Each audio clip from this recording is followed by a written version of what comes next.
Welcome to Learning from Indigenous Leaders, Climate Change and Public Health, a video series where we hear from various speakers regarding the effect of climate change on health, why it's important, and what both public health practitioners and the public can do to improve health in the face of climate change. This series was produced by the National Collaborating Center for Infectious Diseases, or the NCCID. The NCCID is hosted at the University of Manitoba, situated on the ancestral lands of the Anishinaabeg, Anishinaabeg, Dakota Oyate, Dene Sulene, and Nahathawak/Ininwak nations. It is also in the heart of the homeland of the Métis Nation. At NCCID, we strive to honor the lands and their original caretakers in our work. We acknowledge that we are on Treaty 1 land. We recognize that this and other treaties have not been implemented in good faith, as a part of an ongoing process of colonization that benefits some of us and harms others. We are committed to working with our partners towards reconciliation. In this video, we'll hear from Dr. Zoe Todd, so let's get to know them and the work that they do.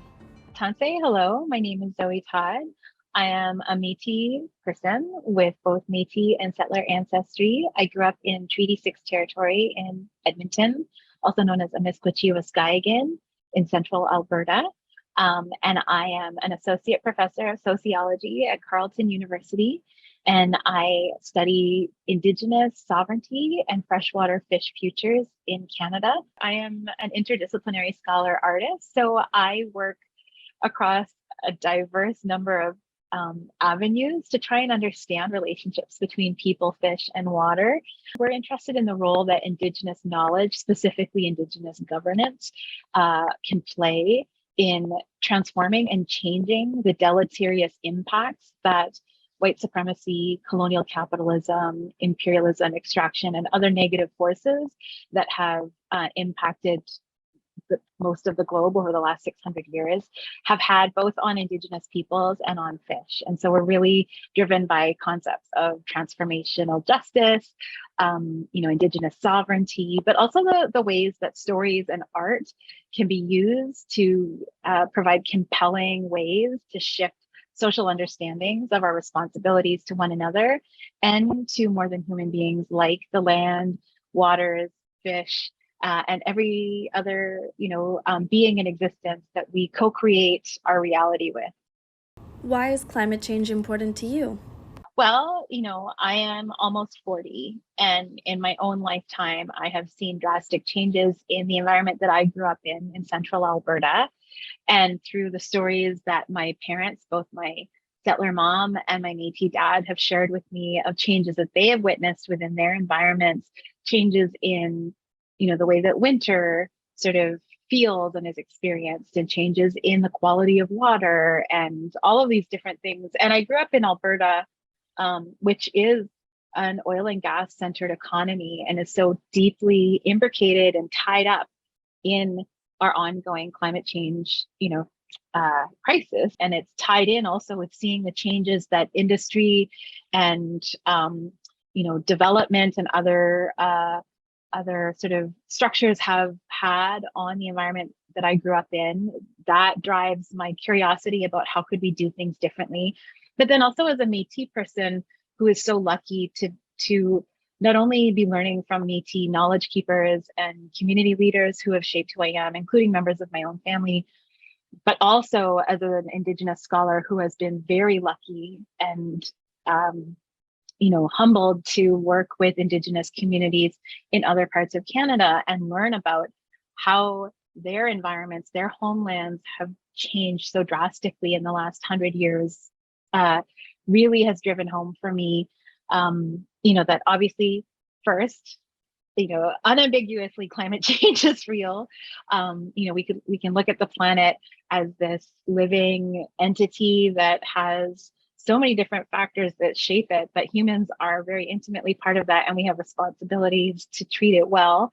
It's so clear that humans are but part of this complicated whole, but from a Western perspective, we have been taught, at least, the last almost a millennium, maybe the last 600 years at least, that certain humans had the right to do whatever they wanted to the environment. And that I personally believe that that's what has led us here. So there's this amazing Blackfoot scholar, Dr. Leroy Little Bear, and he talks about how we have to be really thoughtful about how humans, quote, humans exist in a very narrow set of conditions, end quote. And if we ignore those narrow set of conditions, we are not that adaptive. We exist in this planet, in this unbelievable state of being. It just really calls to me to sort of remember, how can we come back into an understanding of our vulnerability, and then from that vulnerability, our interdependence, and that we exist with one another, not apart from one another. And so for me, climate change is this incredible lesson. How does climate change affect infectious disease in public health?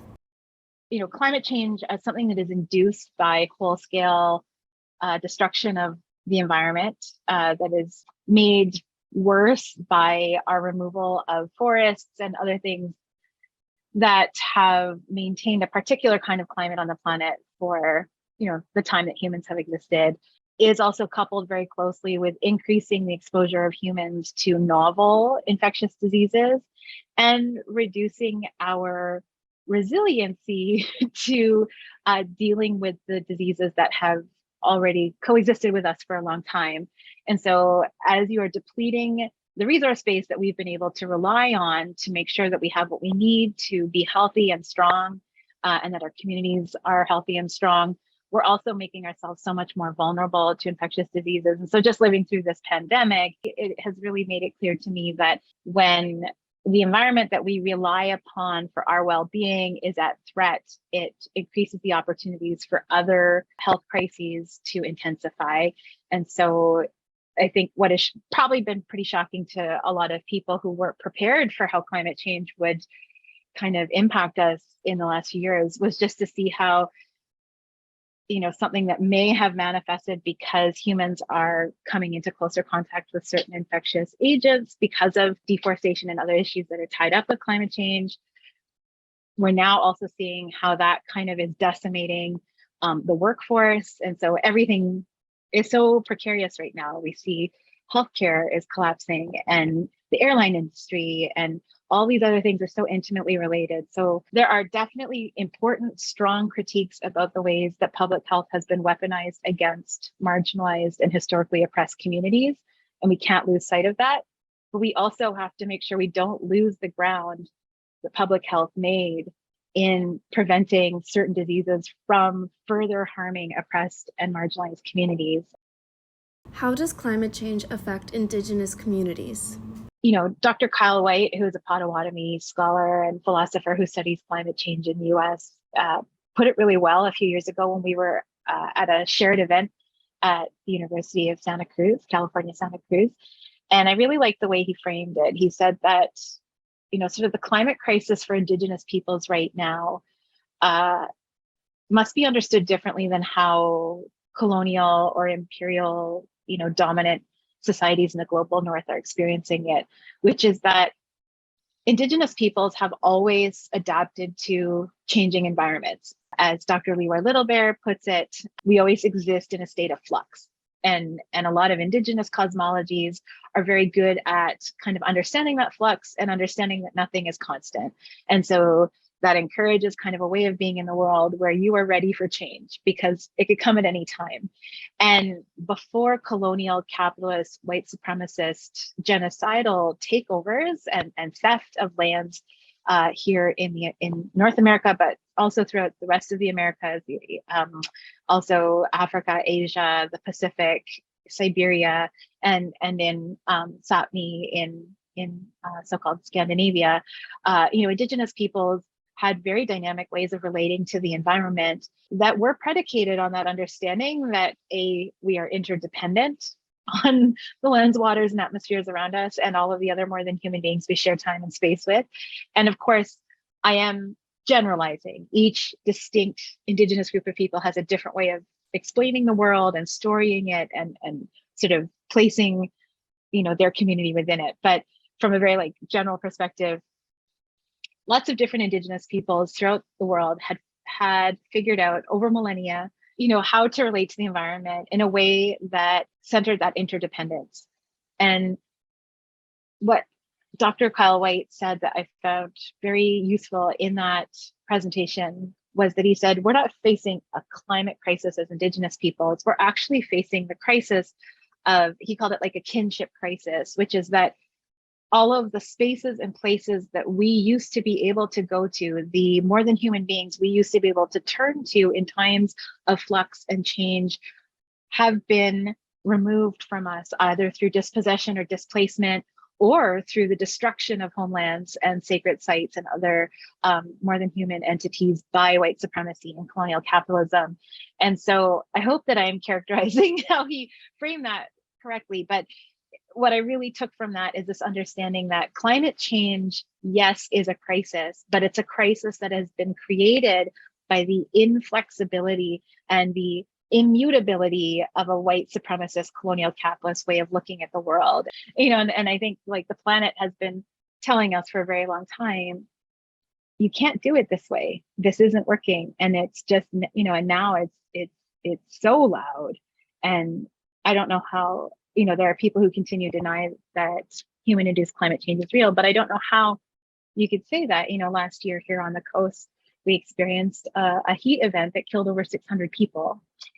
That's not a normal way of being in the world. And what really terrifies me as an Indigenous scholar, as a social justice sort of, someone who's trying to commit myself to social justice, is the people who are harmed the most by this crisis are not the ones who created it.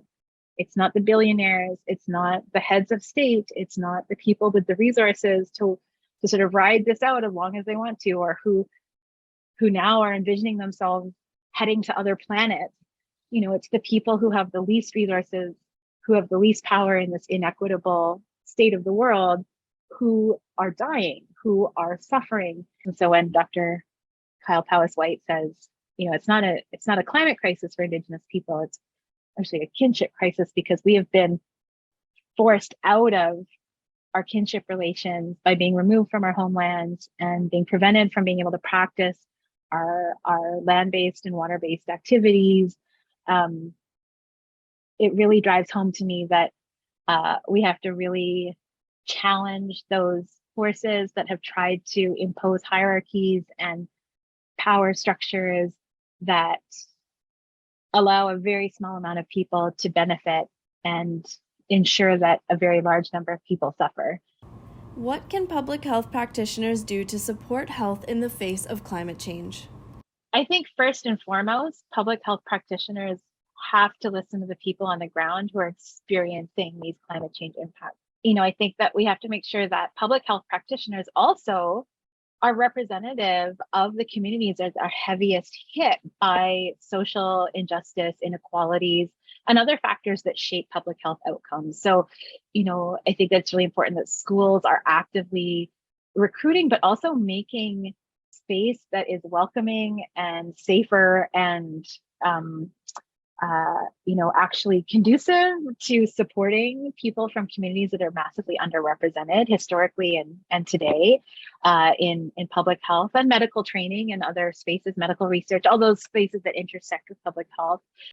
The lessons we're learning from the pandemic, I think, are applicable to how we also respond to climate change, because it's going to be one of these, well, it continues to be and is a multifaceted, cross-institutional, international set of crises that we have to apply very creative, dynamic, and courageous responses to. And so I also think, this is my personal opinion, but I think we're going to have to also uncouple public health work from political agencies. There has to be space for public health officials to be able to make recommendations and enforce recommendations without the interference of politicians who may be influenced by lobbying and other factors from the industries that are creating the climate change crisis. So I think that we have to really think about what are the qualities that we want public health to embody today in our society. We want it to uphold the health and well-being of all, and to especially pay attention to the health and well-being of people who have been historically excluded or marginalized, oppressed, or harmed by the structures of the world as they currently exist.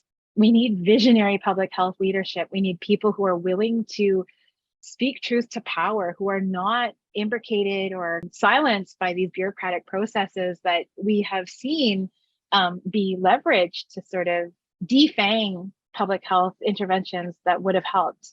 I think that public health really could learn a lot from how lots of communities have found their way through structural injustice without any resources from those who are perpetuating the injustice. And I think that that's the space where public health could really learn, how do you tackle something that seems impossible? Lots of things have seemed impossible in the history of human existence, and humans have continued to fight for justice and restitution and prevailed. What can everyone respectfully learn from Indigenous knowledges on this topic? One of the biggest lessons I have learned as a Métis person working in other Indigenous peoples' homelands, both in Northern Canada and Central Canada, and now on the coast, is the importance of integrity, humility, and interdependence. And I think those are powerful lessons for us across many different sort of spaces. We do have to figure out a new way of doing things, and we are going to have to figure out how to learn from one another. And those communities that have been oppressed and exploited through this current state of existence have a lot to show the rest of the world who perpetuated those injustices.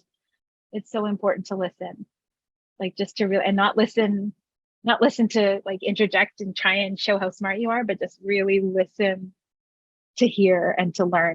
I just want to remind folks that we need to make sure that we don't get caught up in feeling trapped in ways of being in the world that really, in the grand scheme of things, are but a blip in the entirety of existence. Also, that it actually doesn't take as much as we think to turn things around, and that it is possible to make, very conscientious and direct changes to how we relate to watersheds and how we relate to fish and other aquatic species.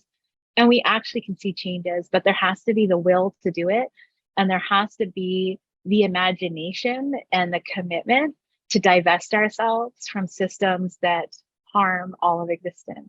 Nihilism is a luxury that predominantly people in the global north get to experience. We have to be careful that we don't fall into this trap of thinking that the systems that were created 600 years ago are inescapable. Collectively, we can dismantle them. And so I just also try to remember, like the fish, the trees, all of these different beings, they figured out how to exist in a world that was inhospitable before. And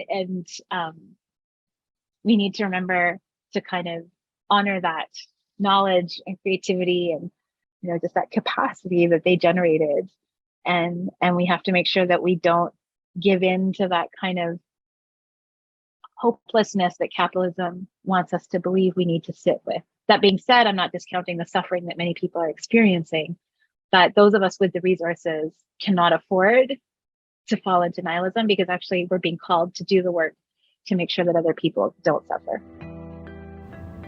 Thank you for listening. All videos, infographics, and resources from the Learning from Indigenous Leaders Climate Change in Public Health series are available on the NCCID website.